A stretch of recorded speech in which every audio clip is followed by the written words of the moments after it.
Reading by John Stevenson, former Superintendent of Education, Commonwealth of Kentucky, the old country boy.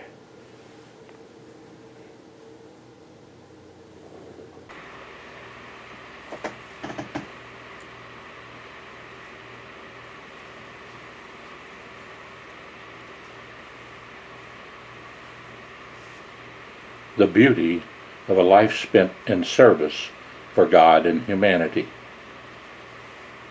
There's nothing in this world more beautiful than a life spent in unselfish service to others. Sometimes it may seem to the world that a life is humble and lowly and of not much value. But there are many instances where these lives are like the modest violet, sending out a beauty and fragrance that is appreciated by both God and man. The earth is the Lord's, and the fullness thereof, the world and they that dwell therein. We are all stewards. There is not an owner anywhere of anything. God alone owns. He estimates our gifts for the advancement of His cause, not by their size, but by what we have left. May we labor on, seeking not for glory and applause, knowing that He who clothes the lilies of the field and hears the ravens when they cry will richly repay. Oh, the wrongs that we may righten. Oh, the hearts that we may lighten. Oh, the skies that we may brighten, helping just a little. In the field of destiny, we shall reap as we have sown. Let us therefore put a little sunshine into the unfortunate lives. Our mercies are doubly sweet when they are shared with those who would otherwise feel the bitternesses of want. Big deeds are often glass, while the small ones are diamonds. Wrought into gold, we that pass down life's hour so carelessly might make the dusty way a path of flowers if we would try. Then every gentle deed we've done or kind word given into gold would make us wondrous rich in heaven. Life and living are mighty themes. Life is no mere dream, but a sincere reality, and a supreme stewardship of which we shall one day have to render an account. Hence, let us all faithfully strive to fulfill life's greatest purpose. Build a little fence of trust around today. Fill the space with living deeds and therein stay. Look not through the sheltering bars upon tomorrow. God will help you to bear the burdens of others for Him along life's way. Without the shadow, we would not appreciate the sunshine. Clouds need not eclipse the joy in your heart. Even though the skies drizzle, your eyes can be bright. Just because it rains is no reason it should be gloomy. Life's struggle is hard enough at the best. So let us give every uplift possible. Personally, we would rather be a stepping stone on the road to progress than occupy a useless position as an ornament at the pinnacle where there is nothing to be done. Remember that life is not all song. There is much wrong in all of us, so be ready to give a lift where needed. Some dread, some lead dreary ways and toil beneath heavy loads. When we find one of our fellow men on the downward road, don't pass him with a gloomy frown. You may have troubles too, but he needs a smile from you. Say, brothers, lend a helping hand. Upon the side of weakness stand. Another's burden shared by you will give him courage new. The world has need of friendships true. so give a lift. This was written in 1926 by my darling mother, Garnet Bingham, when she was just a sophomore at the Crittenden High School in Grant County, Kentucky. It was a little literary magazine called 9 Stars, and I thought you might enjoy it this evening.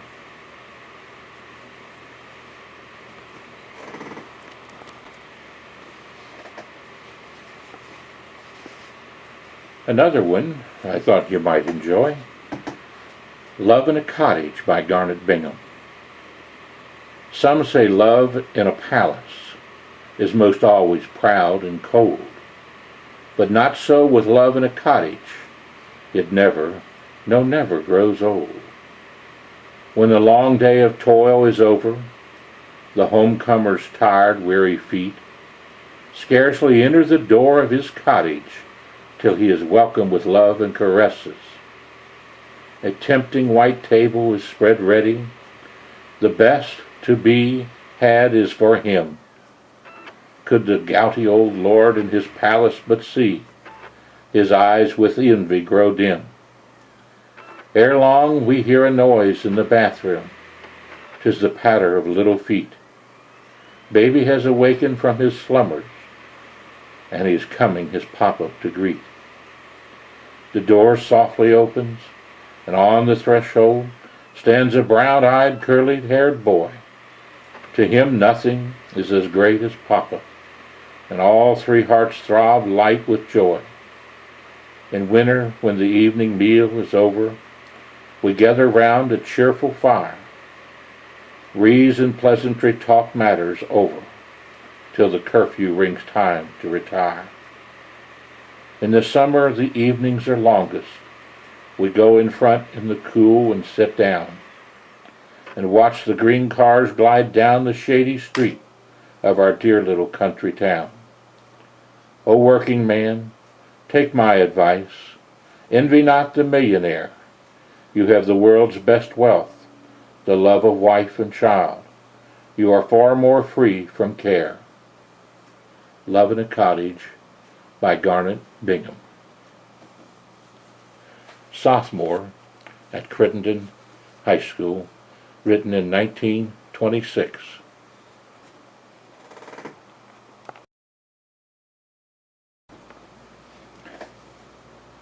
The Value of a Secondary Education by Garnet Bingham. It is of great value to develop the mind along with the body. An education is never lost. It helps one to enjoy life to a fuller extent, as it greatly increases the learning capacity. When one comes to old age, a well-trained mind is a veritable storehouse of treasure. When one begins to learn as a little child, it is like ascending a ladder. We might call common school the first step, high the second, college the third, and the university the fourth. This would fit us well for the future. The more thoroughly things are learned in the beginning, the greater we are assured of a more firm foundation, and thus we will be greatly helped as we proceed along the halls of learning. When a person applies for a position of any kind, he will generally be asked about his education. If it is a position of any importance at all, one without a high school education will not be accepted. But if one has completed his high school and also his college course, he will be given a much better position than those who have practically no education at all. They will also be paid much better salaries. In years gone by, it was thought that just men should obtain an education, and that women should stay at home and keep house. But now the world has begun to realize that women have their place also. Primary education is a foundation for high school or secondary education. After we have reached this point, we usually want to attend further, and we can then see the great value of obtaining a secondary education. Written in 1926 by my mother, Garnet Bingham, as a 10th grader at the Crittenden High School. published in the Nine Stars literary magazine.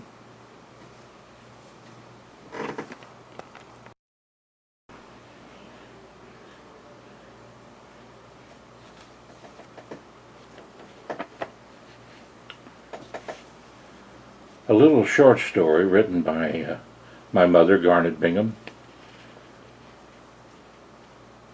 and I'll try to read it to you. She was a sophomore in Crittenden High School when she wrote this in 1926. A little leaven leaveth the whole lump, by Garnet Bingham. As the midnight train from the Far East pulled out of the scraggy little western station, the agent noticed that no lone passenger had alighted. He could see by his dim lantern a tall, slender person of perhaps 20 summers, carrying a heavy suitcase. It seemed that she had expected someone to meet her, but they had failed to receive her communication in time. He gathered from her questions that she was the new school teacher from the East, that the trustee, Mr. Hedger, had told him of Marion Hastings. The agent kindly took her into his own home and called his wife to prepare supper and a place for her, as there were no hotel accommodations in the small town. Mrs. Fieldings, the agent's wife, gave her some idea the next morning of the people with whom she was to spend the next few months. It seemed there had been no school for a few years, and no church or Sunday school within miles. She soon learned with what she had to contend when she started to Mr. Hedger's home the next morning, a distance of about a mile. She, being on foot, was overtaken by a man in a buggy, and he asked her to ride. Marion, always having been among people whom she could trust, never thought of refusing to ride, but wished she had not, as the man was very impertinent and tried to put his arms around her. She tried to jump from the buggy, but was prevented by him. Then she screamed for help. She was relieved to see a man on horseback come galloping across the plains. The ruffian no sooner saw him than he allowed her to alight and drove away at a rapid speed. When the young man reached her, she briefly explained the situation to him as to where she was going. He was very courteous and asked her to allow him to accompany her the rest of the way. Although dressed in the rough garb of a cowboy, she perceived an intangible something about this young man that led her to believe he lived in quite different surroundings. He seemed to be about 25 years old, with kindly brown eyes and a tan, sunburnt face, and she noticed as he lifted his sombrero that he left her a mass of brown curls that would remind one of the head of a child. She thought it suited his name, which he had told her was Douglas Mansfield. He mounted his horse and galloped off down the road. She went on into the house, where she was met by a tall, raw-boned man of perhaps 50. She was duly introduced to the family, consisting of several touse-head youngsters ranging from 2 to 16 years old. The mother reminded her of a modest brown wren. The next day Marion began her duties as schoolmom to some 20-year-old scholars of the Hedger type. She began teaching them cleanliness along with their lessons. She taught them how to take proper care of their teeth, hair, and nails. In several cases she aroused the antagonism of the mother, but she persisted and was so efficient in every way that finally they left her alone. But Marion, being an ardent Christian, grieved her righteous soul from day to day to think that there was no Sabbath school for her children. She could see that about all they heard at home was card playing and drinking. So she decided to canvass the community and try to organize a Sunday school. It took courage, but she kept at it, and the Lord surely helps those who try to help their fellow man. So she visited every home and was surprised how many of the parents belonged to some church, probably to one back east or at a distance. Many promised to come to allow their children to come. She had about 20 the first Sunday, grown-ups and all, even Mrs. Hedger slipping into the back seat exactly like a scared rabbit. Sunday after Sunday she met with them and soon found some parents capable of teaching classes. Her school grew to 50 or 60 children and parents together.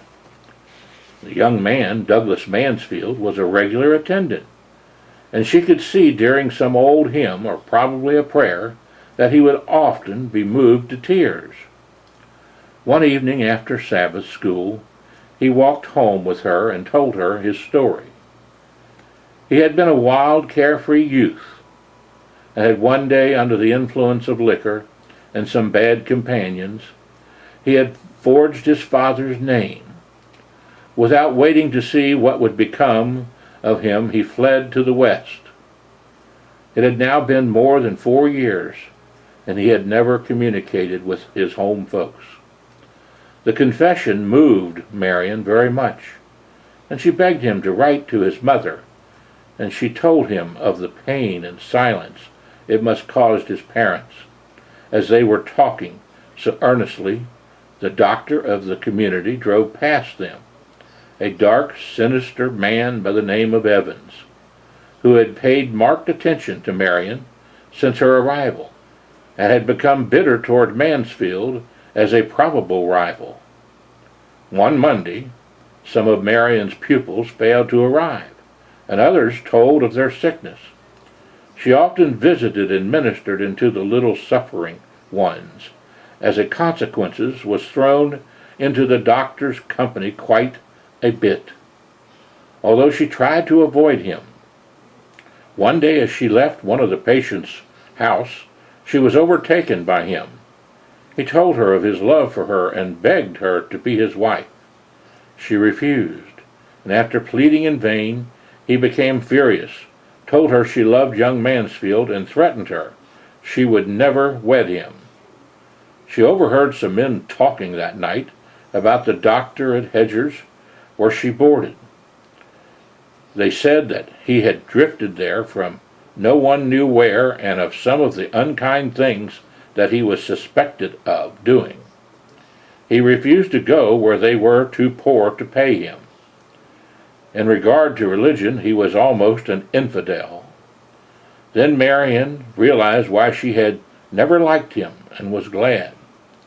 The weeks sped by, and the quarantine was finally lifted, and Marion's school opened again with all the children present, except 2 who had gone back to God whom gave them.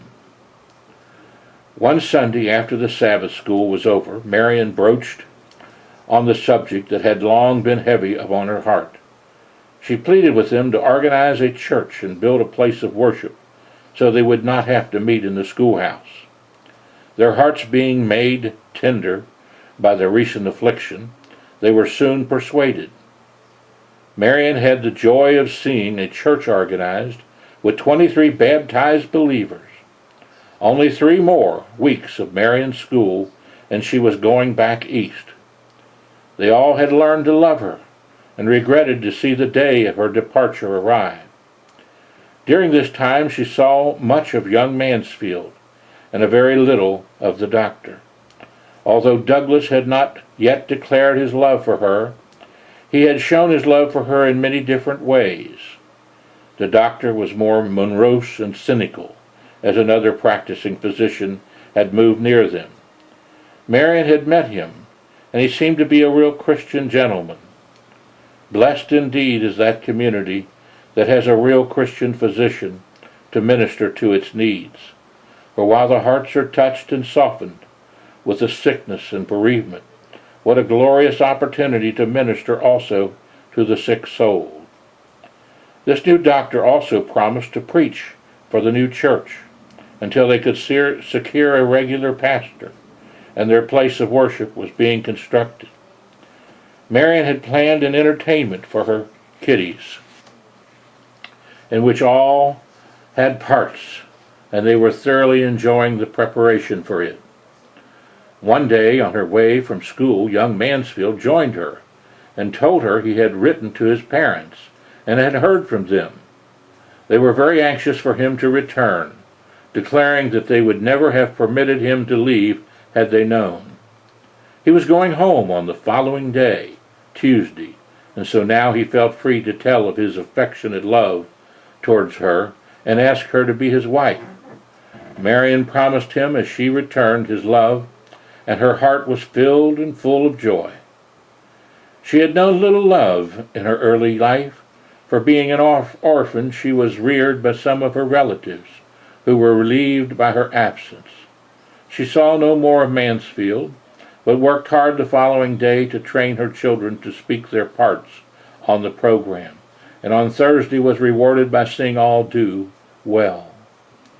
Along about 3 o'clock a messenger rode up to the door and handed her a telegram.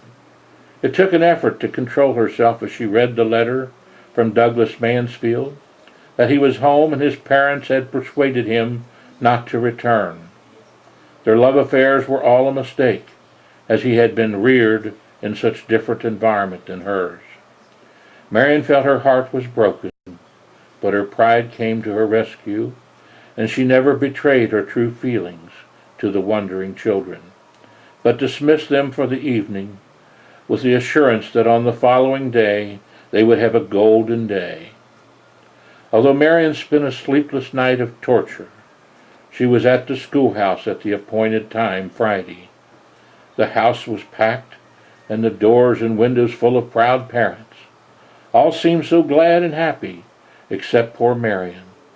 It was so hard to bear. When the entertainment was almost over, a surprise awaited her. Young Mansfield entered the door, with a sweet-faced old lady on his arm. As soon as possible, he made his way to Marion and introduced the lady as his mother. The excitement was more than Marion could endure, and shock of joy at seeing him. So when the others had departed, she showed him the telegram. It was needless to say that he knew nothing of it, so they tried to trace it back to its origin. A boy finally gave it away that Dr. Evans had paid him a handsome price to deliver it to her, but the doctor himself was nowhere to be found.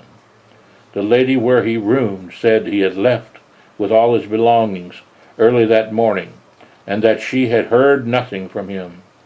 He had probably thought that when Marion received the telegram, she would return east, and he could then separate the lovers. But his plans failed.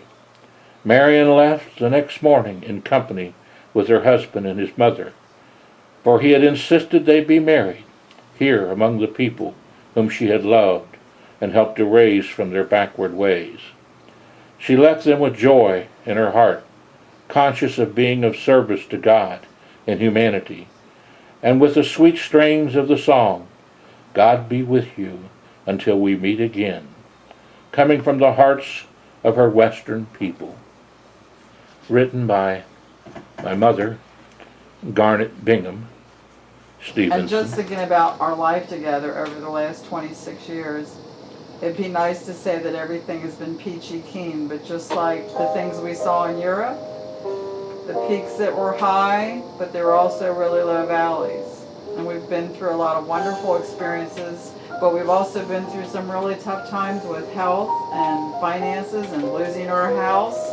But through it all, God was with us and is with us. I think that if I were going to make a point about our trip, John, is that don't travel your life. Don't go through life without God in your life. That's right. It's absolutely right. It's a roadmap. The Bible is the directions. And I'm thankful that we have each other and we have God in our hearts and Jesus in our hearts. Yes. And I'm thankful that we live in a country called America, that we're free to do things and to grow and learn and worship as we please. It's a great nation, and we live in a great commonwealth of Kentucky. And I'm really proud of Kentucky. All the travels we've done throughout the United States and even now Europe, and I always enjoy coming home to Kentucky, where the people are the greatest. I am too, John. If everything, wherever we've traveled, it's always nice to come back home to Kentucky. And see family, which you've seen on some of these pictures And our here. dear friends. And we hope you've really enjoyed our program, Europe by Train, Plain Folks and Common Sense, John Stevenson. You'll see me with my brother in the Whosoever Will group.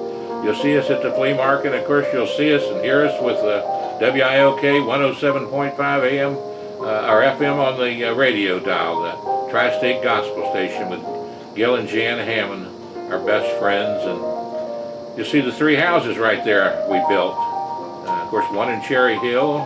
We didn't build it, we lived there, but then Seville Court, 127 Seville Court, 213 Beechwood, 2994 Moffett Road, where I grew up, as well as over on Wolf Road, Taylor Mill. They live in Independence now. There's June's mom and dad when they got married. There's the World War II veteran, Andy Guyman. What a great man. One of the reasons we went to Germany to see the Hitler's Eagle's Nest, where he was on Birch's Garden, where he was one of the first ones in World War II. There's our 2 cats, Queenie, Queen Esther, and Blackjack. There's Larry, June, myself, and Darius Beach, and Mark should be there somewhere. Our friends from Ponderosa. Yep, there's June's family. That's the Guyman clan. From Fort Thomas. About 600 of them out there. There's Mike Long down there, where we had our wedding renewal and where we love to go visit at the Oriental Walk. One of the great sisters that works out there at the Walton Parish. Of course, John and June there, where we went and married some 15 couples and was a part of that by singing to them the love song, You Are So Beautiful, which Billy Preston wrote and sang first to God. You are so beautiful. There's the Hammonds when we had our renewal vows, and my son Guy, Guido Stevenson. Thank you for watching our shows. We'd love to have you, and thank you for being a part of it. And thank you, Miss June, for being my wife. We hope you enjoy the show that we're going to have here for you. June and I, of course, this is 2015. 26 years later, We just as had you can tell. Right. We just had our anniversary, and of course that was our honeymoon that we filmed here for you through Europe and 7 or 8 countries in Europe. We enjoyed the whole trip, didn't we, June? We did. And all of the chocolate. Not the greatest videography I've ever done. As you can tell, I was inexperienced. In fact, we opened up the camera that we used right on the airplane as we left to head for Europe. But we wanted to thank you for enjoying the show and for giving us the calls and saying thank you to us, as many of you have across northern Kentucky and Kentucky in general. And God bless you, and we hope you enjoyed the trip as much as we enjoyed bringing it to you. Any other special words you'd like to say, Miss June? No, we're just glad that you came along with us. It was the honeymoon, and it has lasted. And it is still wonderful, and it is still the honeymoon. And we love each other dearly. We do. I know it's difficult at times. It is. And I've given up chocolate. God's blessed you both. And God has blessed us both. That's right. And we've seen a lot of mountains. We've hit a lot of mountains. We've hit a lot of valleys. But God's been through everything with us. And that we are ultimately grateful for. June, John, and Video Cam. And as the grandkids say, Grandpa, you're a historic relic. And I said, at least I'm an alive one. Okay. And you can call us at 859-750-0000. That's 859-750-0000. Or join us on our Facebook site, John Stevenson, or YouTube, or our website, www.jstevenson.com. God bless. Let's see. Okay, I'll count to 3. 1, Yes. 2, Yes. and 3. So anyway, And God bless you. Bye now.